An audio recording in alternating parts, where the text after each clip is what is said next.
सकाळी सकाळी पक्ष्यांचा किलबिलाट किती छान वाटतो ना ऐकायला. तुम्ही सुद्धा ह्याचा आनंद घ्या.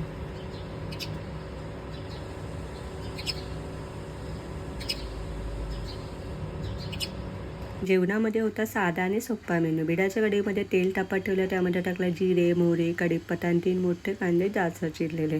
आता ह्यामध्ये हळद, हिंग, चवीपुरतं मीठ, लाल तिखट टाकायचं, 1 चमचा आलं लसूण पेस्ट टाकायची आणि सगळं छान मिक्स करून घ्यायचं आहे. तेल सुटू लागले की यामध्ये 3 ते 4 मोठे चमचे मी बेसन टाकलं आहे. बेसनाच्या सगळ्या गुठळ्या मोडून घ्यायच्या आहेत. त्यानंतर ह्यामध्ये टाकायचं आहे गरम पाणी. व्यवस्थित मिक्स करायचं आणि दणदणीत वाफ येऊ द्यायची. आणि बघा तयार झाला आपला पिठलं. काही जण याला झुणका म्हणतात, आम्ही याला बेसन म्हणतो. वरून कांदा पात टाकले आणि गरमागरम तांदळाच्या भाकरीबरोबर सर्व केली आहे. यासोबत मी मुळ्याची भाजीसुद्धा केली होती. मी टोटल किती भाकऱ्या केल्या आहेत हे मला कमेंट करून नक्की सांगा.